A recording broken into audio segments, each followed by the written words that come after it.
रमा ने देखा कि सुबह के 5 बज गए हैं। वह जल्दी से उठी और फल मंडी जाने के लिए तैयार हो गई। उठ गई रमा। हाँ, और सुनो, मैं फल लेने मंडी जा रही हूँ। तुम ब्रेड और दूध राहुल को बोल देना, ले आएगा। रमा ताजे फल खरीद कर लाती और बाजार में ताजे फलों का ठेला लगाती।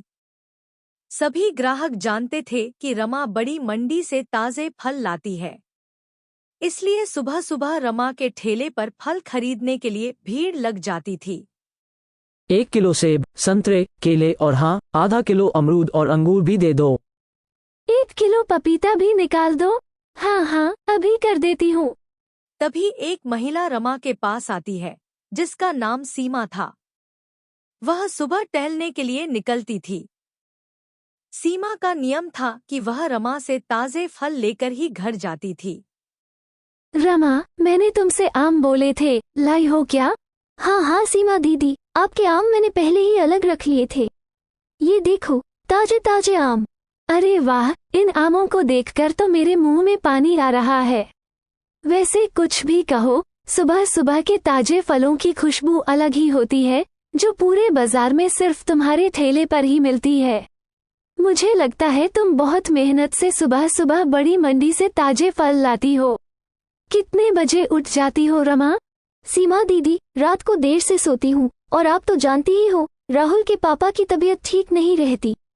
पूरे घर का काम देखना होता है, फिर सुबह सुबह मंडी निकलती हूँ 5 बजे उठकर, उसके बाद घर जाना ही नहीं होता, सीधे यही आ जाती हूँ और ठेला तैयार करती हूँ।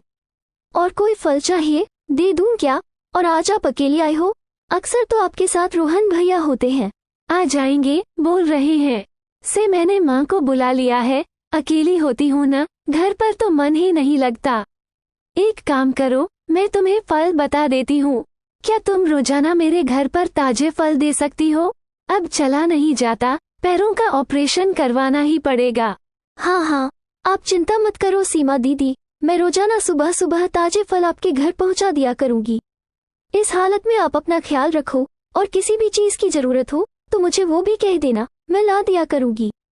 मैं तो बड़ी मंडी जाती ही रहती हूँ। बहुत बहुत धन्यवाद रमा, नहीं तो आजकल इतना कौन करता है।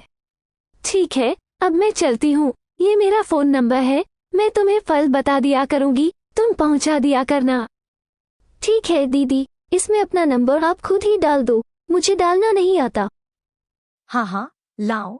सीमा अपना नंबर रमा के फोन में सेव कर देती है और उसका नंबर भी अपने फोन में ले लेती है।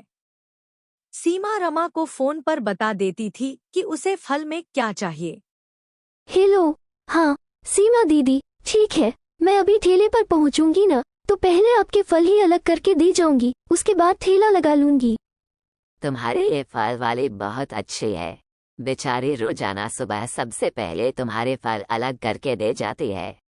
इसके दिए हुए सेब मैंने कल काटे थे, एक भी खराब नहीं निकला, सब ताजे रसदार सेब थे। हाँ माँ, बहुत अच्छी है रमा, पर बेचारी का पति बीमार रहता है, 3 छोटे छोटे बच्चे हैं, अकेले ही फल बेचकर घर का गुजारा कर रही है। रमा सच में बहुत अच्छी स्वभाव की थी। ये बात सीमा और उसकी मम्मी जानती थी। एक काम करती हूँ, सीमा दीदी ने कल आम बोले थे, और बाकी फल भी तब तक उन्हें दे आती हूँ।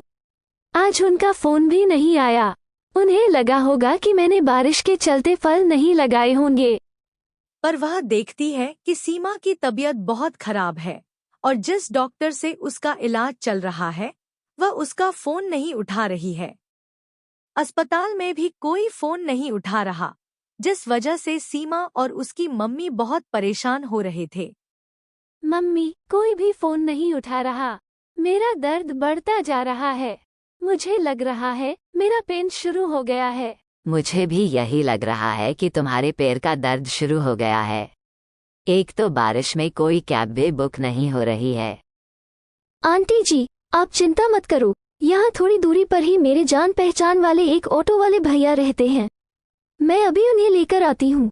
मुझे लगता है आज बारिश की वजह से वो काम पर नहीं गए होंगे। रमा उस ऑटो वाले के घर जाती है जिसे वह जानती थी। बारिश की वजह से ऑटो वाले भैया आज काम पर नहीं गया था। रमा के कहने पर वह अपना ऑटो निकाल लेता है। वे लोग सीमा को अस्पताल ले जाते हैं। रमा सीमा की मम्मी के साथ वही रहती है। पानी सड़कों से उतर गया था। सीमा के पति को जब ये बात पता चलती है सीमा का पैर का ऑपरेशन हो गया है तो वह सीधा अस्पताल ही आ जाता है। थैंक यू रमा, अगर आज तुम ना होती तो ना जाने कितनी परेशानी हो जाती। रोहन, तुम्हें पता है रमा ही ऑटो वाले भैया को लेकर आई थी। थैंक यू रमा, तुमने आज हमारी बहुत मदद की है। इसमें थैंक यू की कोई बात नहीं है भैया, ये तो मेरा सौभाग्य है कि मैं सीमा दीदी की मदद कर सकी। और मैं बहुत खुश हूँ कि सीमा दीदी के पैर का ऑपरेशन सही से हो गया। अब तो मैं मिठाई खाऊंगी। रमा को ध्यान ही नहीं रहा। वह अपना ठेला और फल सुबह से छोड़कर आई हुई थी। सभी फल वाले बारिश की वजह से वहां से जा चुके थे। रमा देखती है कि उसका ठेला और फल कोई चोरी करके ले गया। रमा बहुत रोती है। यह बात जब सीमा और रोहन को पता चलती है तो वे रमा की मदद करते हैं। अब तुम हमारी दुकान को अपनी फल की दुकान बना लो। अब से तुम दुकान पर बैठकर फल बेचा करो और टेंशन मत लो। हम तुमसे दुकान का कोई किराया नहीं लेंगे। तुम आराम से अपनी फल की दुकान चला सकती हो। अरे थैंक यू सीमा दीदी और सोहन भैया।